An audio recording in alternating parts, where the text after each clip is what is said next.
hello there, YouTube. Now, if I'd have come out here an hour ago, you'd have never believed that there would be one bit of blue skies. Since, I don't know, probably 9 o'clock or so last night, all through the night and all morning long, it's just been a deluge out here. You can hear it's all dripping out of the trees and gutters and everything else still. It's crazy. Unbelievable that it looks like this out here now. I'm not complaining by no... That's Siri. Look at that watch and she's still going. Anyway, it's 46 degrees. And I think it's supposed to be nice the rest of the day, Kelly was telling me. She goes, I forgot to grab my hat. I said, oh no, what's it supposed to be? She goes, supposed to be nice the rest of the day. We'll take it. Oh, almighty. Never in a million years did I expect to walk outside and see this. I'm very happy about it. Anyway, it's Thursday. Let's get rolling. 50 degrees and mostly sunny down here in Vanchulo land. Mm-hmm. I think it rained itself out. Yeah. Because it ran out. It littered out so much rain, it had to have just run out. I know. That was crazy. Yeah, it was nuts. It was going to float away. Yeah, that was crazy last night. Mm-hmm. Well, Mama? Yes, I have. Finally made it to Thursday. 2 more. we were just talking, we're not just a day ahead, we've been like the whole week ahead. I know, it's like Tuesday and we're thinking it's Friday. Yeah, it's crazy. Like, every day is just like dragging. But tomorrow will be Friday. Yes, it will. I got a big old service to do on a F750GS. Nice. That'll probably occupy a good part of my day. Well, that's good. I'm slow and methodic. My worst curse. Mm-hmm. Worst curse. Anyway, let's get in there and get her done. All right. All right. Have yourself a wonderful day. You too. All right. Love you. See you. Bye. Love you. Bye-bye. Bye. So you remember the beautiful F750GS last night? We're on our way to do the valve adjustment. One of the things, once you get all this out of the way, make sure your throttle bodies can't get anything in them. And I take a brush and compressed air and just go around and wipe literally everything and blow it. I mean, like dirt from wet, riding in the rain, whatever. That's one thing, but loose stuff, get it all off. Go all around the ceiling gaskets. That's what's nice about this brush. You can get all down in there and just blast it with air. Get all that clean before you take any of the coil couplers. And I don't think it tells you to take the injectors off, but I do. It makes it easier to get the valve cover out. It's still a trick. It's in there kind of tight. Looks like it just fall out of there. Trust me, it don't. It's tight between the back of the shrouding from the radiator and stuff, and the coils and all these wires that are just got these plastic guides, and then you got the coolant, a coolant hose right there. Yeah, it makes it tight. Now, when I get these coil wires off and out of the way, there'll be dust underneath there from these laying there. So I'll, again, that's why I keep this right here, so I can blast everything as I go. Don't want any dirt going down into anything. What I love is when they bring them in just muddy as heck and go, yeah, do a valve, whatever interval the valve service is on whatever bike it is. And like, dude, do you not realize we're going to expose the inside of your engine when we pull that valve cover off? And that's how you're going to bring it into us? And then if you tell them, we're going to charge you an hour to clean it before we can serve, they freak out. What do you think this is? We're not miracle workers. We can't just magically make the dirt go away. And I refuse. If they're that dirty, I refuse to work on them. Somebody sort it out. Leave it to the service writers. Somebody needs to clean that thing. They bring it in like that. Something goes wrong because dirt gets in there. Guess who's going to get blamed for it? Ain't going to be me, because I'm not going to be the one doing it. That's just ridiculous to bring your bike in like that for a service. This one's clean. I mean, he's got dust under it. This is unrealistic that he would take his whole, just taking the tank off of this thing is a trip. To take his whole tank off to clean all this stuff. That is normal. Caked in mud. You know, from doing the BDR Idaho or something, you know. No, that's not how you bring it in for a service. Anyway, let's keep rolling. Y'all hold me up now. Be quiet. Shh, sit back. Be quiet. I'll be back here in a second.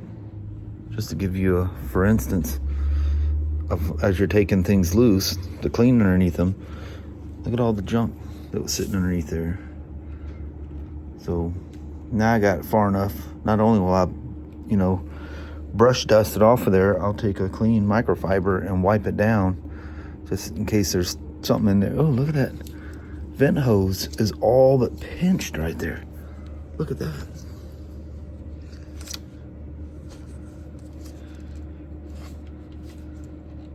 Yeah, that's not supposed to be like that. Wow, it's like really pinched in there. Holy moly. Yikes. I think it can ride below that, but I'll look at a hosing diagram. I think it goes just farther down in the valve cover. There's a deeper valley down there, but it had creeped up. Of course, I might have drug it up with when I pulled the injector coupler off too. But anyway, keep it clean. Keep it clean. It'll pay off big time. Whether it's you're working on somebody else's bike or your own. You guys ever watch the videos and they just hack into stuff? I'm not saying it was one of these, but you know, different things, whether it's car, motorcycle, whatever, and they just dirt everywhere. They just start ripping it apart. Usually they're not working on their own stuff. That's bad. You gotta treat other people's stuff just like it's your own. Have a little respect. If nothing else, have respect for the bike or car or whatever it is you're working on. It's not that the vehicle's fault that you're a slob and don't care. All right. She's ready to have her valve cover pulled off. Got the coil sticks and everything out. Everything's out of the way. There we are. Isn't that a beautiful sight? Beautiful valve train on these things. Precision. Very, very nice. I gotta rotate her around, get her to the right spot. Go through, write down all my valve specs that I come across, and hopefully they're all in spec. But if they're not, you'll be glad you were in here checking it. Really glad. Not that big of a deal. It's just a lot of steps and a lot of parts. A lot of stuff comes off of these things to get them to this point. But it's all right. It's just part of the job. I've worked on a whole lot worse. If any of you guys have ever done a valve inspection on a VFR 800 or the 750 before it, the one with the variable valve timing, yeah, that's really special.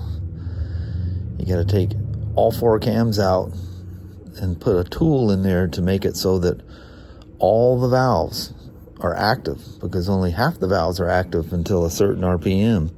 Well, to check the valves, they all have to be active. So you put these pull the buckets out and you put these little shim looking things in there that locks it off and makes all the valves all function all at once. It's crazy. And then you torque it all back down, then do your valve inspection and write down any info in case any of them are needing an adjustment. Anyway, get in here and inspect this thing and move on. Plus you got the rest of the service. There's air filter, spark plugs, and doodads and doo-wah-dillies. Really nice bikes. Just such a pleasure to ride. It's that radiator grill ordered from Amazon.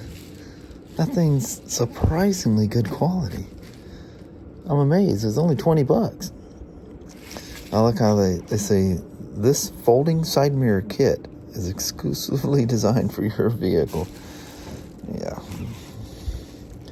The translation between Chinese, and I'm sure it's made in China. But yeah, that'll be nice.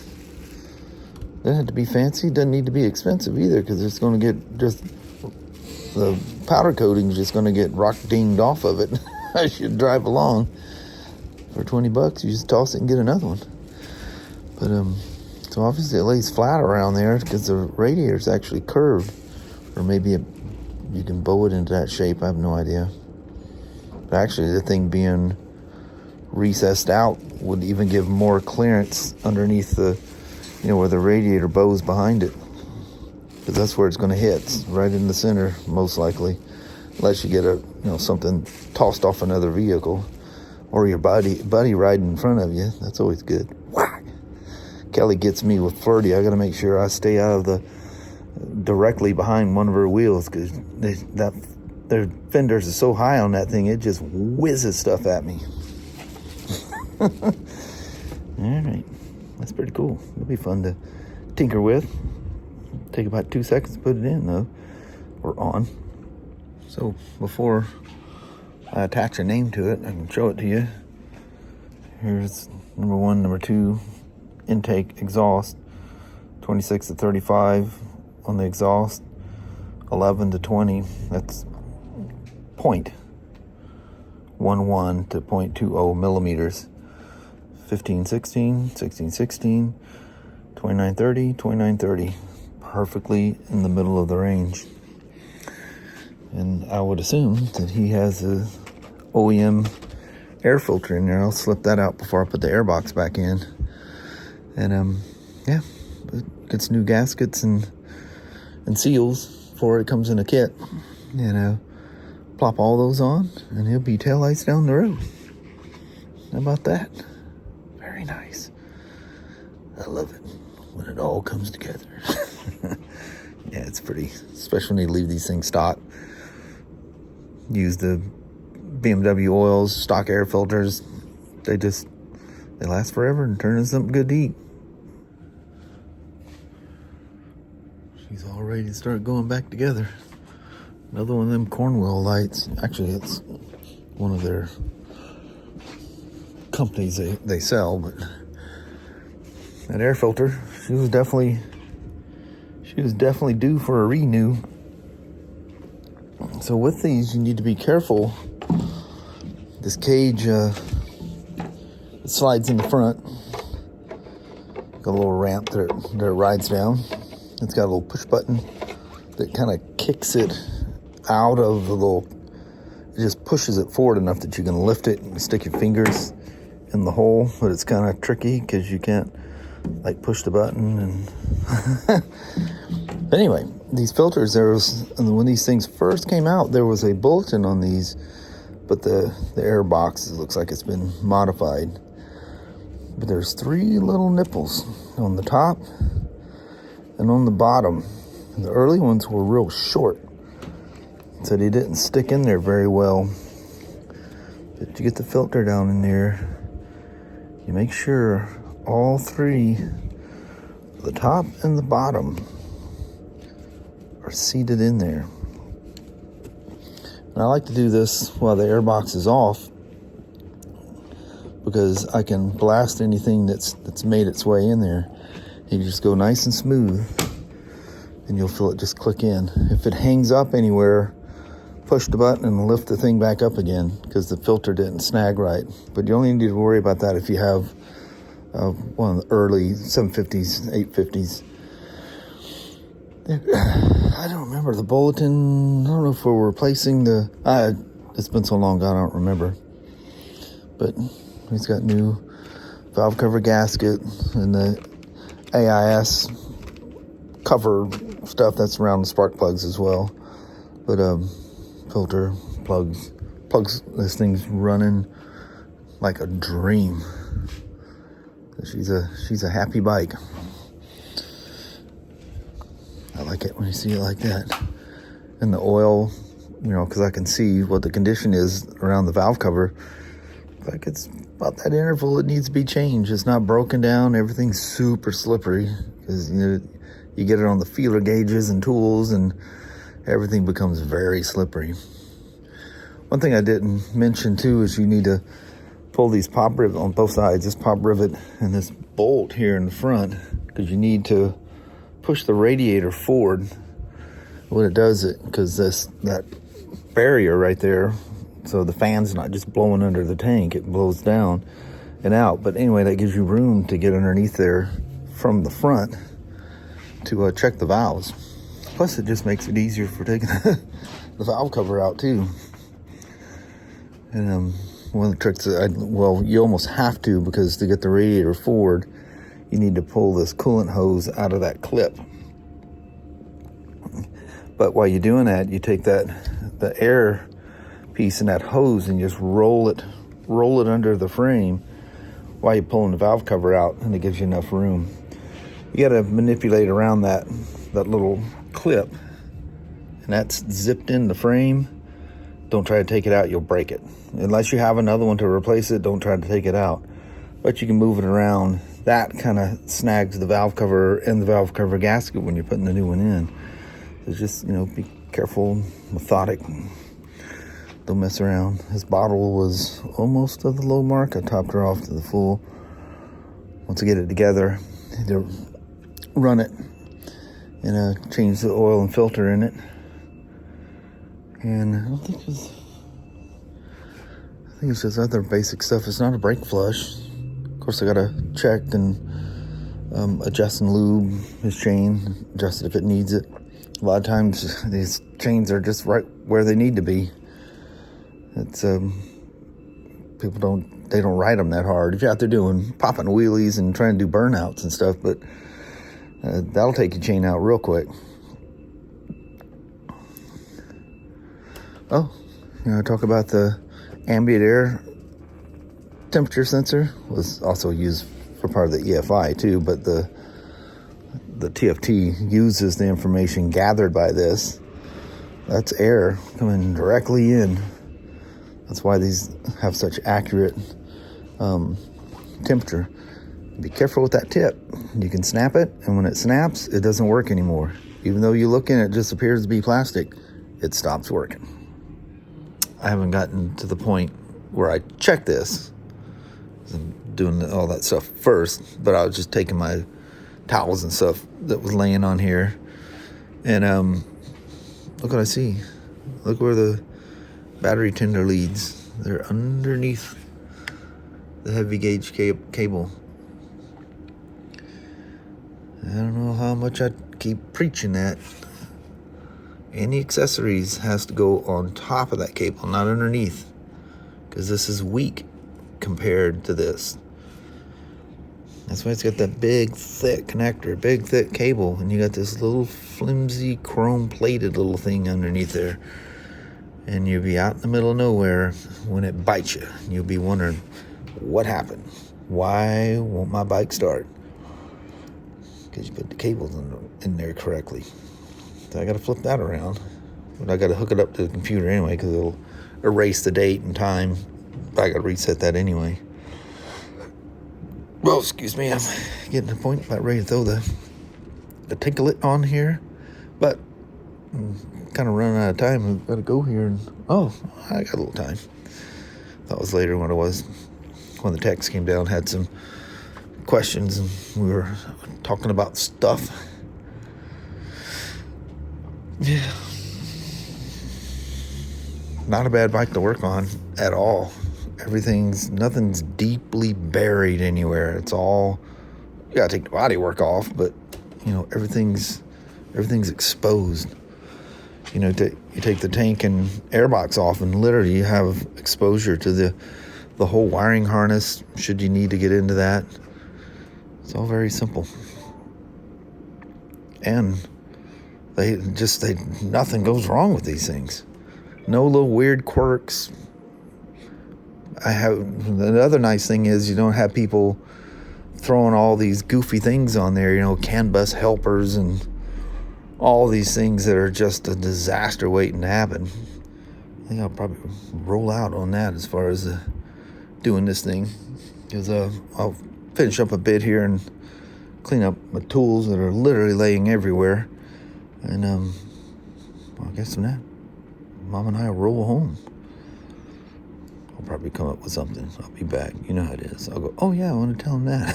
All right. One thing about having a family at home again, visiting Walmart's way more than we should. Look at them skies. Is that beautiful or what? The real pretty should be behind us. That's where the sunset is. It is beautiful. It is. I like the pink and the clouds. Yeah, I'm just looking at it. Very nice. Let's roll, Mama. We're gonna get home in the dark. Yep. There. All right. Well, hello there, you two. Definitely got home in the dark tonight. Man, there's a super moon out there, and wow, that is cool looking. It just looks very pretty. massive. It's like it's Love that. coming in to touch us or something. I know it. Reach out there and go. Yeah, it's super bright out there. It'll be like a twilight all night long. It is nice. I like that. Yeah, that's pretty cool. Well, another good day at work. Got things accomplished. That's Spyder left. And she's donating it to, I think it was some veterans thing. I forget what it was called, but it went to a good cause. Poor gal, they were supposed to be there to pick it up at 1. They picked it up at like 4:30. Yeah. And she was there at the store all day. Because she had to sign the title off to the guy. I don't know what happened to the tow truck guy, but Yeah. whoever. 4:30 is not 1 o'clock. Yeah. She goes, I've learned enough. I could sell those bikes up front there. I think she's looking at a Riker rally even. So that'd be cool. I think she'd have a ball on that. She's a sweet lady. Yeah. I don't think she does big trips and stuff anymore, but she's got a group that she rides with and stuff, and they're, she's on the Oregon side over there. But super nice gal. I said, man, if I knew you were there, I'd have come up and said hey to you a couple of times. I know she was there the whole time. But anyway, we actually do have frozables in the back. Yes. So we need to get things unloaded, get the dogs put away, and get on with our night. What's left of it. Yes. So we can go to work tomorrow. Yep. But tomorrow's Friday, though. Yes, it is, finally. All right. Let's bail out, Mama. Alrighty, well, thank you guys so much for watching. We really do appreciate it. We will talk to you tomorrow. Same smoke time, same smoke channel. Don't forget to give her a thumbs up, and you guys have a wonderful Friday or Saturday. Heck yeah. All right. And we'll see you in the morning. See you then. Bye-bye now.